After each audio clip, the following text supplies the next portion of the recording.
Hello everybody, welcome to this video. I hope your Easter revision is going well or has gone well for those of you who are already back at school. So today the test.com website, the Times Educational Supplement website, released this article from Deborah Pearson, who's the head of English at AQA. Exam board tips, how to help your students prepare for GCSE English 2018. So this is an article primarily for teachers, but it will also be useful for parents and will make it useful for students. I'm going to talk through some of the points that it raised and give you some good advice on how you can implement the things that are spoken about, or written about, I should say, in this article. And I'll link the article itself in the description, so go and have a look at it. So what we've got is the fact that now 2 cohorts of students have sat the specification for GCSE English language. That was the summer of 2017 and then the November 2017 resit. And the AQA head of English has said, okay, let me give you some kind of feedback, I guess, or useful advice. And obviously, a lot of this you'll have heard already if you watch my videos on the examiner's reports and Mailbox Monday and those kind of things, but we'll have a look through. So in answer to the question, what are the biggest issues students who sat the exam in 2017 encountered, we had this answer from it was Deborah Pearson, who is at AQA. Lack of planning in students' answers is an issue, just as it has been in the past. We know that teachers already offer students advice to counter this, recommendations to plan written responses carefully, check thoroughly for errors, and make sure the response is actually answering the purpose of the question are nothing new. The challenge for teachers is to make sure that this advice is not taken for granted, that students know how to plan for their written responses effectively and have the resilience to do so in timed conditions. And what I thought was particularly interesting about that answer to that question was the last bit, having the resilience to do so in timed conditions. I know personally from working with lots of students that it seems to be that high ability students feel that they have to get writing almost immediately, that the quality of their writing is going to be so good they don't want to waste 5 minutes in planning, but actually planning your answers, particularly to the high mark writing questions, is so important. And we see that in the question here, which was, so how are teachers supposed to make their recommendations stick? In other words, how can we encourage students to actually plan their answers? We tell you to plan, many of you don't. How can we encourage you to do so? And the answer was, it's important to remember the key word in the mark schemes for written responses is communication. Sharing the mark scheme for assessment objective 5 with students can be helpful. And this outlines how students will be assessed on their ability to communicate according to the key words for each of the mark schemes. Simple, limited, some successful, clear and consistent, convincing and compelling. Once the examiner has determined which level the student falls into, they will fine-tune within that level according to specific skill descriptors. If students think and plan the ideas they wish to communicate before they begin to write, the structural design of their communication is likely to be much improved. Using revision sessions to demonstrate the processes that students should follow in planning the structure of their written responses can support them to better communicate their ideas in the exam.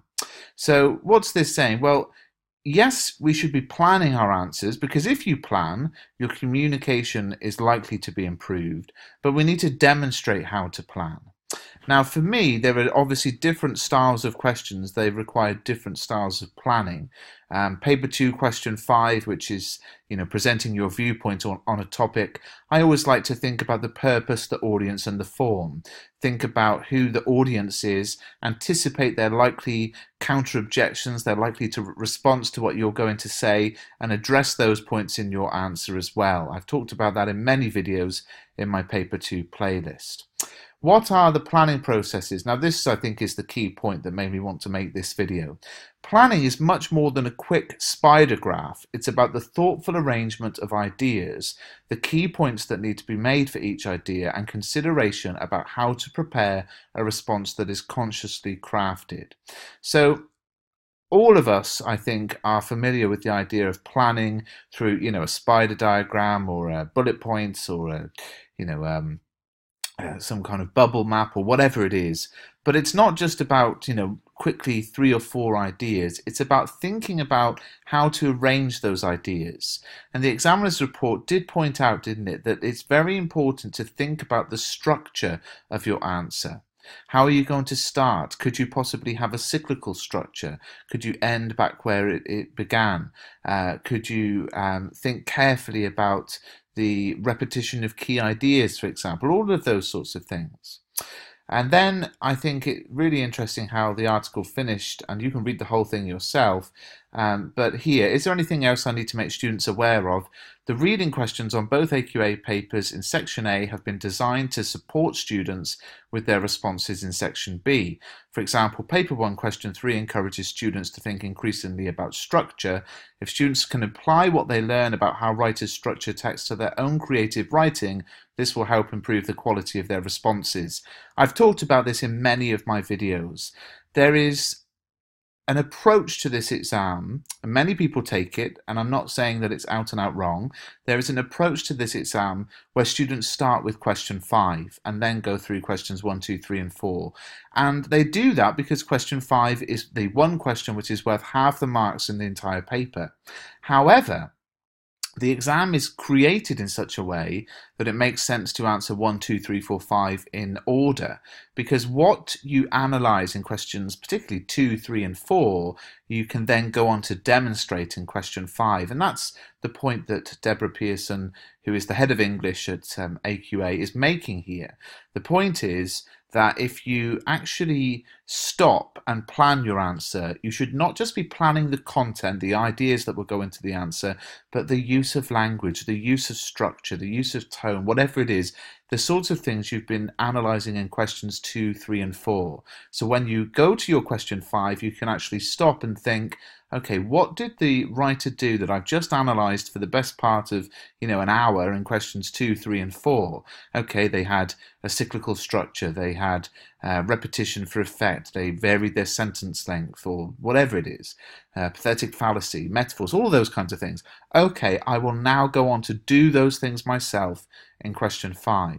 So it's not just a quick plan thinking about the content of your answer, but planning the structure, planning the skills you're going to demonstrate as well. I've talked about all of these things in videos, but I'm aware that thousands of you are joining the channel every week, so I want to make sure that those of you who've not necessarily watched all of my playlists get the latest advice. And I thought this was a really good article, and I'll put the link in the description. Go and take a read of it yourself.